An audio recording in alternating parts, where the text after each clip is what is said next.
Estamos iniciando aqui mais um Amostrado Podcast, nesse evento aqui produzido pelo Dr. Roberto Duarte, né, o Tribunal do Júri, segunda edição.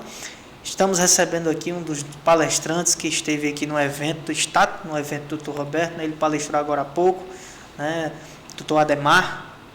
Doutor, seja bem-vindo ao nosso podcast, né, é uma satisfação recebê-lo ao doutor aqui. E com essa satisfação, né, que o Dr. Roberto teve a indicação para o doutor vir palestrar, né, e também vir aqui para o nosso podcast. Doutor, uma grande satisfação em recebê-lo. Boa noite, doutor Lázaro.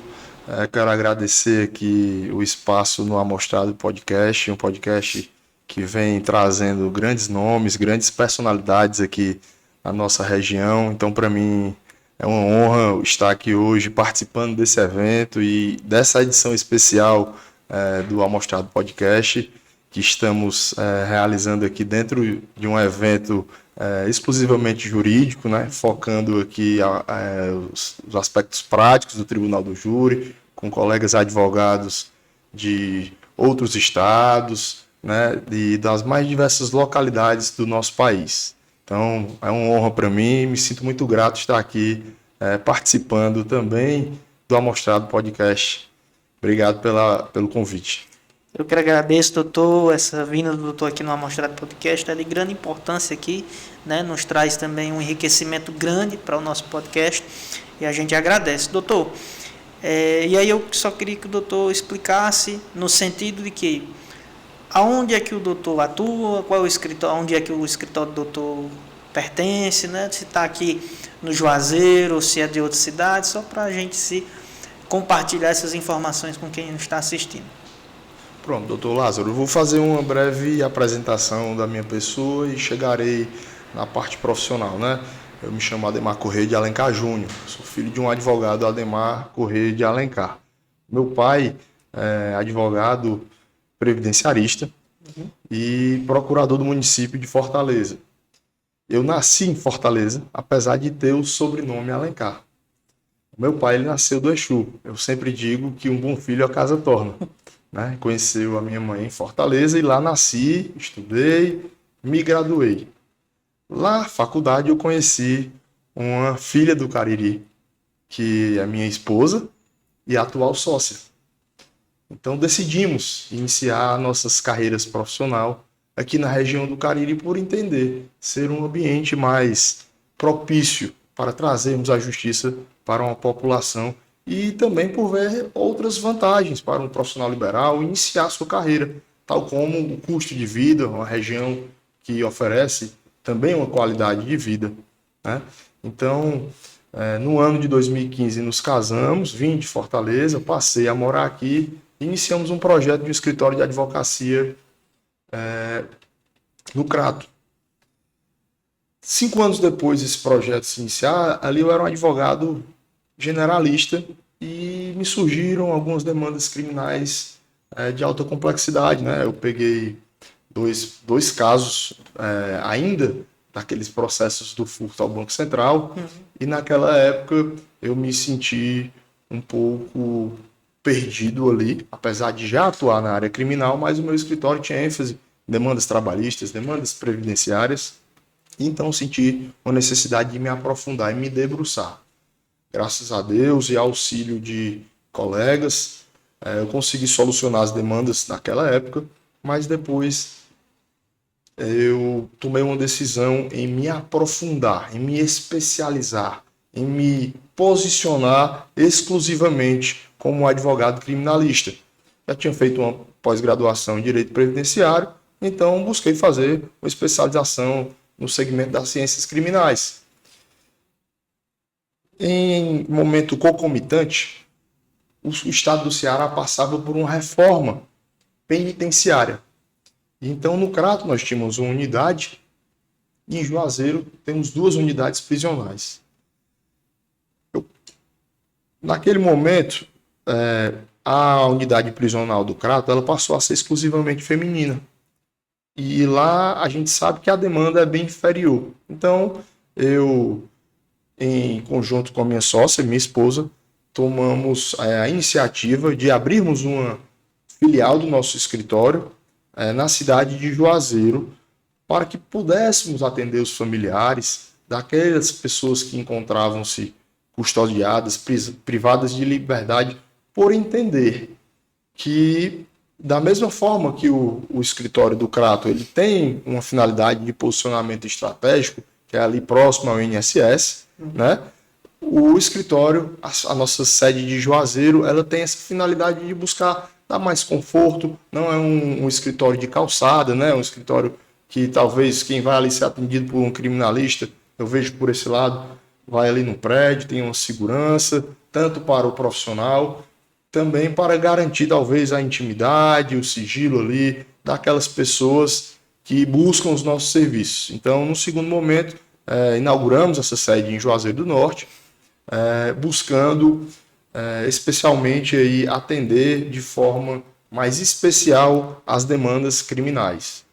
Atualmente, contamos com a unidade do Crato e também a unidade de Juazeiro do Norte, mas pretende ainda expandir, né?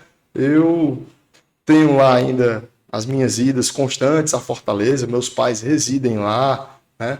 E a gente vê o universo de onde a gente veio, é uma possibilidade de tentar expandir, talvez para a capital novamente, mas isso é um projeto que requer amadurecimento ainda, não é algo que está já traçado, pronto para ser executado. Perfeito. E diante dessas informações, né, além de ser advogado criminalista, precisa ser um gestor. Sem dúvidas, né, doutor Lázaro? O advogado, ele é um empreendedor, né? Eu vejo dessa forma. Então, eu vislumbrei na advocacia criminal ali, primeiramente, uma forma de atender o meu propósito. Qual é o meu propósito? Meu propósito de vida é auxiliar as pessoas que passam por um processo criminal. Pegar na mão delas, enfrentar de cabeça erguida, de forma técnica, apoiando e assegurando-as de que estão assessoradas por um profissional que tenha uma qualidade técnica e que ali irá exercer a defesa da forma mais técnica possível, né?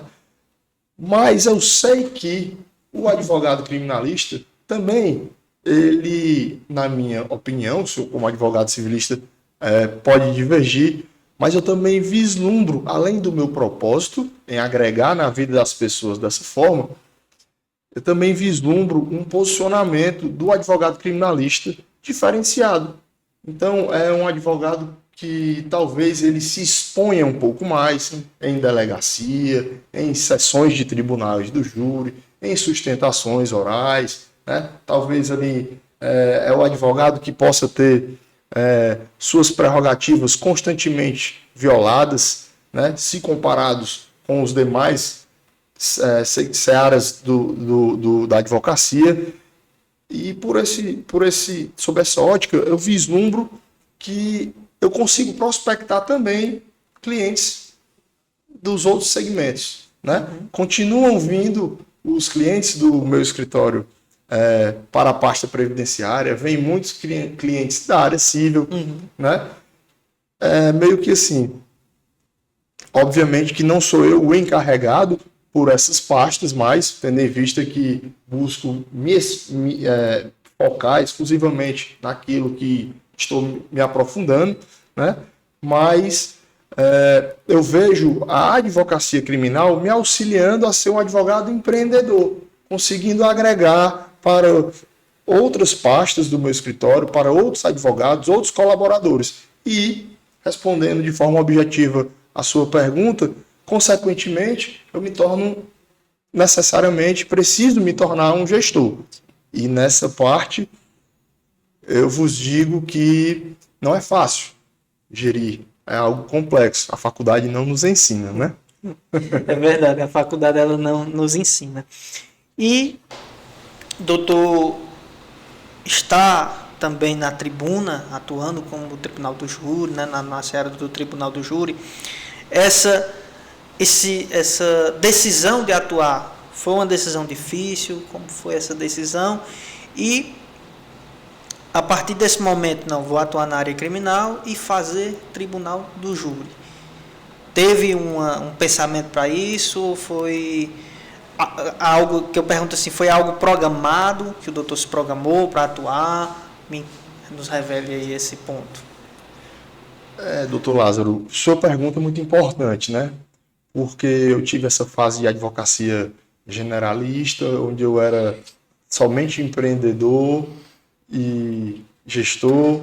No segundo momento, eu me encontrei e fui ali para a área do direito penal por ter aquela identificação. Dentro do direito penal, eu acabei me vendo ali muito, talvez, atraído pela parte do direito penal econômico, pela parte dos crimes tributários, lavagem de dinheiro, né? Porém, esses clientes não me chegavam, né? E aí eu pensei o seguinte, eu vou advogar nos clientes que estão aqui à minha disposição. E dos clientes que estão à minha disposição, começaram a surgir ali muito tráfico de droga, né? Começaram a surgir os processos que envolvem o tribunal do júri, né? Então eu disse o quê? Pensei, eu preciso dar vazão a essa demanda, porque hoje eu sou um advogado criminalista. Eu não sou mais um advogado generalista. Então, eu busquei um ciclo de advogados criminalistas que eram referência para mim aqui na região, advogados idôneos, advogados que eu admirava, e de forma natural busquei uma aproximação com eles, busquei fazer uma troca de experiências, busquei a participação em eventos para que pudéssemos aprimorar a prática no tribunal do júri. E dessa forma iniciamos aí parcerias em júris. Às vezes eu sou convidado a participar de júris com os meus colegas. Posteriormente eu os convido para participarem dos meus júris, à medida da disponibilidade dos colegas também, e também da disponibilidade financeira que o cliente apresenta para que a gente possa incluir mais um advogado, né? Então não foi algo planejado. Eu vou entrar na advocacia criminal porque eu sonho em ser tribuno. Não. Foi uma consequência de estar na advocacia criminal. Na verdade, uma necessidade de poder atender as demandas que chegavam no meu escritório. Porém, contudo, entretanto e todavia, eu não sabia do mundo que o Tribunal do Júri me apresentaria, né? O Dr. Roberto, na palestra dele, ele apresentou uma alegação final oral muito bem feita. Mas aquela performance do Dr. Roberto em alegação final oral vem do Tribunal do Júri. Então, do mesmo jeito que a performance dele melhorou, a nossa performance também, sem dúvidas. O exercício da oratória, conjugado ali com teses jurídicas, argumentação, técnicas de persuasão, retórica, que a gente tem no Tribunal do Júri, isso agrega demais na advocacia de primeiro grau, da primeira fase do rito do júri, nos outros processos criminais, como também, e aí trago uma outra ótica, no exercício das nossas sustentações orais perante os tribunais. Então, o júri, para mim, só me trouxe uma performance, só me fez performar a minha prática na advocacia como um todo. E hoje eu chego à seguinte conclusão, de que eu converso com advogados civilistas, advogados eleitorais, advogados das mais diversas searas, advogados que conquistaram o ápice na sua advocacia e que chegam para mim e dizem assim: rapaz, tu faz júri? Eu digo, faço, doutor. Meu sonho era fazer um júri. Tu é doido, cara. Então, assim, receber de advogados mais experientes que já finalizaram suas carreiras com a admiração de se fazer um júri, né? E ver o quanto isso talvez seja desafiador para aqueles mais experientes.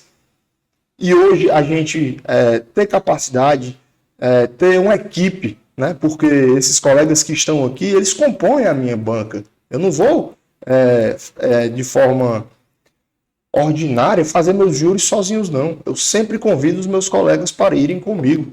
Hoje a gente tem um grupo que é a banca de defesa. Somos 5, 6 advogados aqui da cidade, entendeu? Que estamos juntos.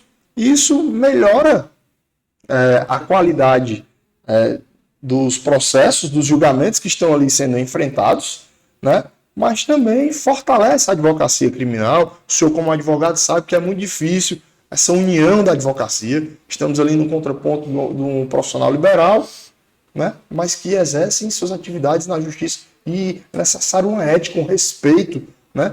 Então, hoje, eu vejo que essa nossa atuação de forma colaborativa no tribunal do júri, isso traz também uma união, um fortalecimento da advocacia criminal. Então, foram diversos, como eu pude dizer aqui, os benefícios que eu posso hoje experimentar em razão da minha preparação e da minha qualificação para a atuação no tribunal do júri. Maravilha, doutor. A gente agradece o doutor por essa explanação.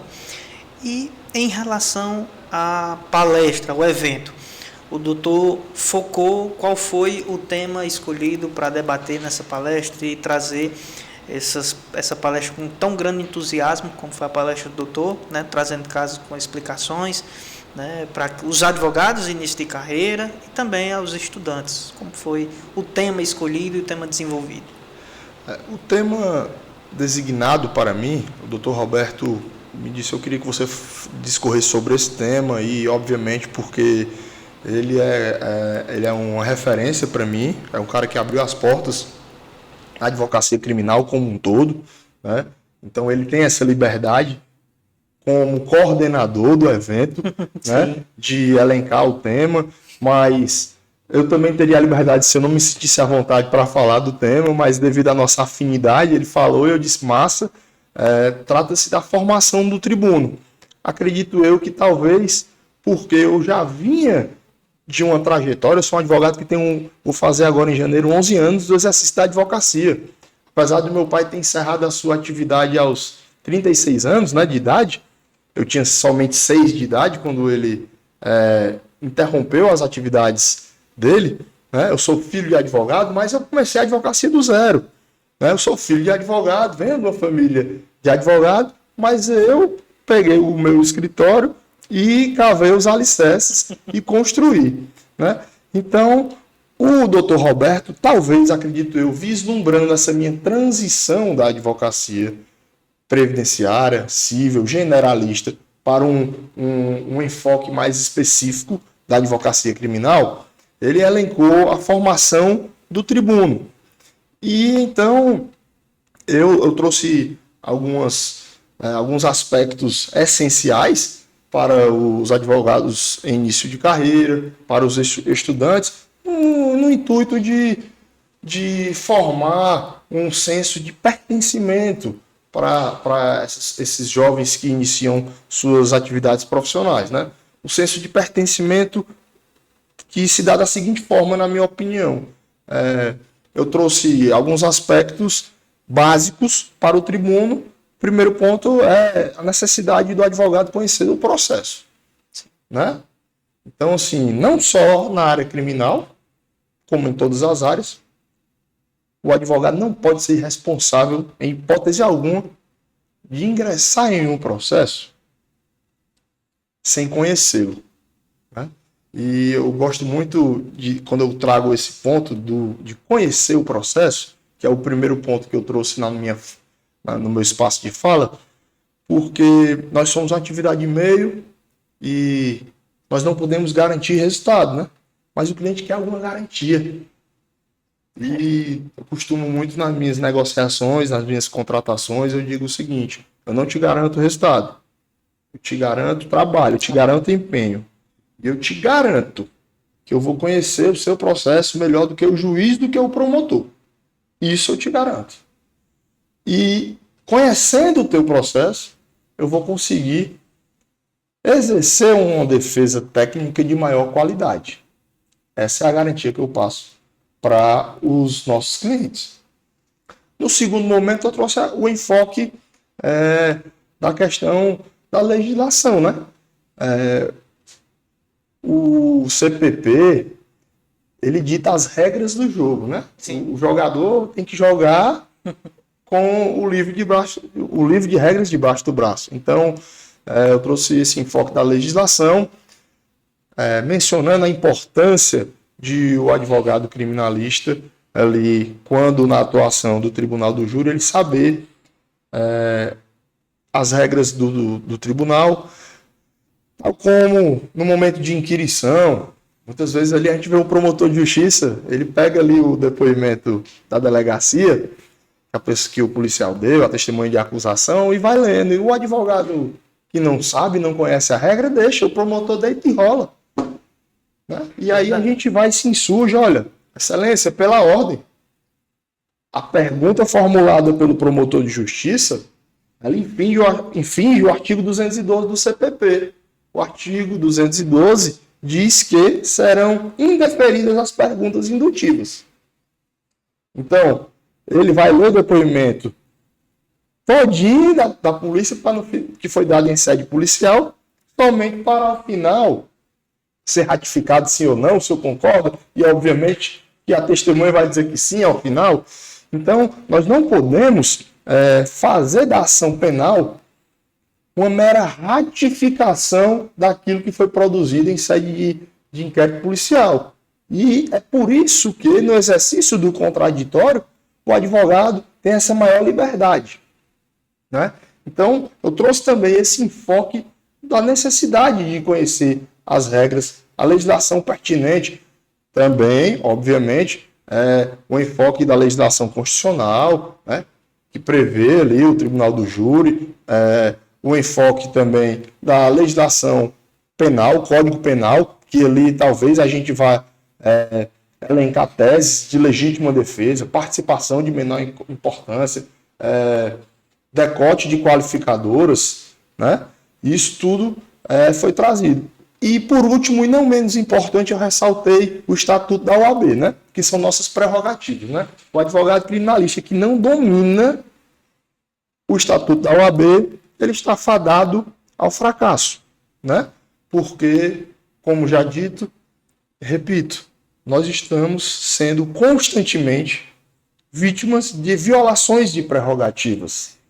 Então nós temos que saber nos insurgir no intuito de defendermos as prerrogativas dos advogados. Porque uma vez que você tem uma prerrogativa violada e você não a defende, você está deixando que toda a sua classe tenha a prerrogativa violada.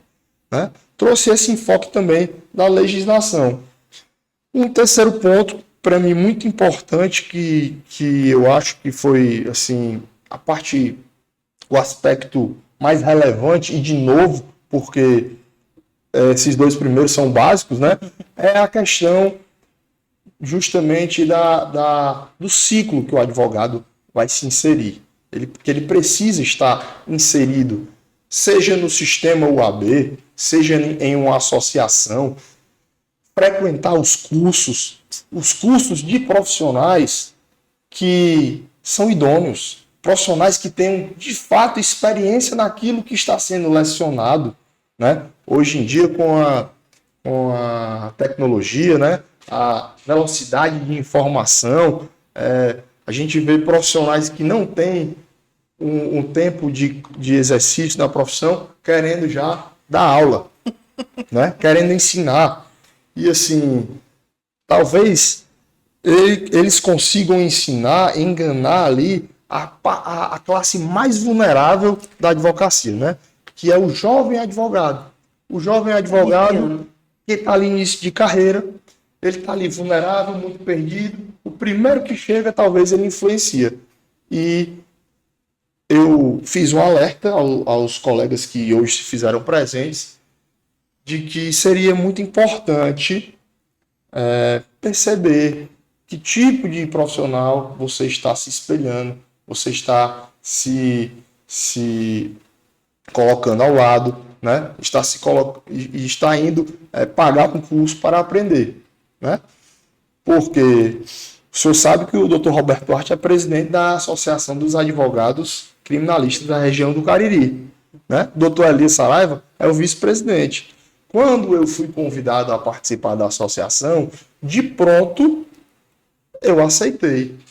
E depois de quase um ano, a gente andando juntos nos eventos, Brasil afora, eles me convidaram a participar da diretoria. Eu disse, não, cara, a minha participação na associação não está condicionada a eu ser diretor, não. Eu estou muito feliz sendo um associado. E eles, não, cara, é porque você é um cara que advoga, você é um cara que vive a advocacia. Nós temos diretores lá que não são advogados criminalistas focados na área criminal, são muito generalistas ainda e que não estão tendo uma participação efetiva.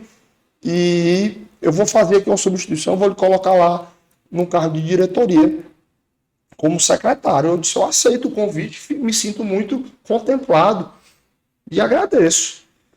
E assim, a associação, o sistema OAB, você indo lá, talvez participar de uma comissão, ou até mesmo de uma eleição naquele candidato que você mais se identifica, né? É uma forma de o advogado estar inserido em grupos que fomentam a profissão, né?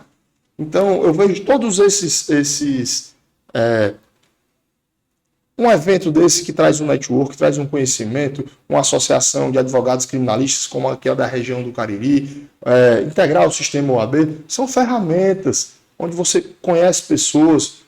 Os meus antigos colegas hoje também são grandes amigos, né?